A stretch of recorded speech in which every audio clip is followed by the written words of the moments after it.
Assalamualaikum warahmatullahi wabarakatuh. Hai teman-teman, perkenalkan nama saya Lili Sartika dengan NIM 230161123, program studi bisnis digital di STMIK Pelita Nusantara Lubuk Pakam. Pada kesempatan kali ini saya akan mempresentasikan tentang jenis-jenis manajemen pengetahuan atau knowledge management. Materi ini membahas bagaimana organisasi dapat mengelola pengetahuan agar lebih efisien, inovatif, dan kompetitif. Sebelum membahas mengenai jenis-jenis manajemen pengetahuan, kita perlu mengetahui terlebih dahulu apa itu manajemen pengetahuan. Manajemen pengetahuan knowledge management adalah proses menciptakan, menyimpan, membagikan, dan menggunakan pengetahuan dalam suatu organisasi dengan tujuan untuk meningkatkan keunggulan yang kompetitif, inovasi, efisiensi, dan produktivitas. Dalam penerapannya, manajemen pengetahuan juga memiliki 3 komponen utama sebagai kunci keberhasilan dalam suatu organisasi, yaitu 1. People atau manusia. Mereka merupakan sumber utama pengetahuan karena mereka yang memiliki pengalaman, ide, dan akuisisi. 2. Proses, yaitu prosedur atau langkah-langkah untuk mengatur bagaimana pengetahuan dibuat, disimpan, dan dibagikan. 3. Teknologi. Alat seperti database, software atau portal digital yang membantu, menyimpan dan menyebarkan pengetahuan. Ketiga komponen ini harus saling mendukung agar manajemen pengetahuan dapat berjalan dengan efektif. Secara umum, manajemen pengetahuan atau knowledge management dapat dikategorikan menjadi 3 jenis utama, yaitu 1. Jenis berdasarkan sifat pengetahuan. 2. Jenis berdasarkan prosesnya. Dan 3. Jenis berdasarkan tujuan strategisnya. Masing-masing jenis ini memiliki peran dan fokus yang berbeda dalam pengelolaan pengetahuan di suatu organisasi. Mari kita bahas satu persatu. Pertama, jenis berdasarkan sifat pengetahuan.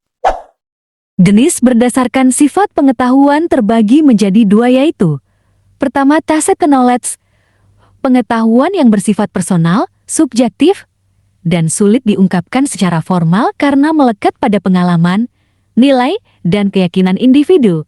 Tacit knowledge memiliki karakteristik yang bersifat intuitif, sulit dikodifikasi dan didokumentasikan, diperoleh melalui pengalaman langsung, latihan, dan interaksi sosial. Contoh tacit knowledge: intuisi, pengalaman kerja, dan keterampilan interpersonal. Cara mengelola agar tacit knowledge tetap terjaga yaitu bisa melalui mentoring dan coaching, komunitas praktik atau community of practice, dan diskusi informal atau brainstorming. Kedua, explicit knowledge, pengetahuan yang terstruktur, terdokumentasi, dan mudah dibagikan. Explicit knowledge juga memiliki karakteristik yang mudah untuk diartikulasikan, ditulis, dan disimpan secara digital, serta mudah ditransfer melalui dokumen-dokumen formal.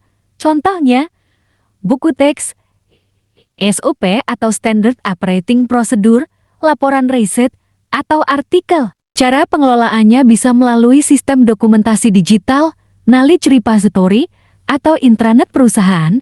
Jenis pengetahuan ini sangat penting dalam menyimpan dan menyebarluaskan informasi secara efisiensi di dalam organisasi. Kedua, jenis berdasarkan prosesnya. Jenis berdasarkan prosesnya terbagi menjadi 4 tahapan utama. 1. Knowledge creation, proses menciptakan pengetahuan baru melalui pengalaman, diskusi, penelitian, atau inovasi. 2. Knowledge storage, menyimpan pengetahuan dalam database, arsip, atau sistem digital agar tidak hilang dan mudah ditemukan kembali. 3. Knowledge sharing, berbagi pengetahuan antar karyawan, tim, individu, atau departemen. 4. Embedded knowledge, yaitu pengetahuan yang sudah tertanam dalam sistem, budaya, atau prosedur organisasi. Keempat tahap ini saling terhubung dan berkelanjutan. Ketiga, jenis berdasarkan tujuan strategisnya. Berdasarkan tujuan strategisnya, manajemen pengetahuan dapat dibagi menjadi 3. 1. Individual knowledge management, yang berfokus pada pengembangan diri per individu, seperti mengikuti pelatihan atau membaca literatur baru. 2. Organizational knowledge management, yang bertujuan untuk meningkatkan daya saing dan efisiensi organisasi secara keseluruhan. 3. Interorganizational knowledge management, yaitu kolaborasi antar organisasi, misalnya kerjasama riset atau pertukaran data. Dengan mengelola pengetahuan di berbagai level ini, organisasi bisa menjadi lebih inovatif dan adaptif. Berikut adalah beberapa contoh implementasi yang sudah menerapkan manajemen pengetahuan atau knowledge management. 1. Contoh di perusahaan teknologi, seperti Google dan Microsoft yang memiliki sistem internal untuk berbagi ide dan inovasi di antara karyawan. 2. Contoh di pemerintahan, menerapkan manajemen pengetahuan melalui portal publik agar masyarakat dapat mengakses informasi dengan mudah. Ketiga, contoh di dunia pendidikan, repositori penelitian dan sistem e-learning menjadi contoh nyata penerapan manajemen pengetahuan eksplisit. Pengelolaan manajemen pengetahuan sangat penting karena memiliki banyak manfaat bagi setiap organisasi. Pertama, dapat mengurangi hilangnya pengetahuan saat karyawan keluar. Kedua, dapat mempercepat inovasi dan pengambilan keputusan. Ketiga, dapat memperkuat budaya organisasi yang adaptif dan kolaboratif. Dan keempat, meningkatkan efisiensi operasional organisasi. Dengan kata lain, knowledge management atau manajemen pengetahuan dapat membantu organisasi agar tetap unggul dan terus berkembang. Dari penjelasan tersebut dapat kita simpulkan bahwasanya manajemen pengetahuan atau knowledge management adalah upaya sistematis untuk mengelola pengetahuan seperti menciptakan, menyimpan, membagikan, serta menerapkan pengetahuan di dalam organisasi agar dapat dimanfaatkan secara maksimal di dalam organisasi. Manajemen pengetahuan mencakup beberapa jenis yang memiliki perannya masing-masing dalam mendukung pembelajaran dan inovasi. Ketika semua jenis manajemen pengetahuan diintegrasikan, organisasi akan menjadi learning organization, yaitu organisasi yang selalu belajar dan beradaptasi terhadap perubahan lingkungan.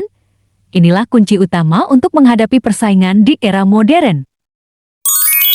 Sekian presentasi dari saya mengenai jenis-jenis manajemen pengetahuan. Terima kasih atas perhatian dan waktunya.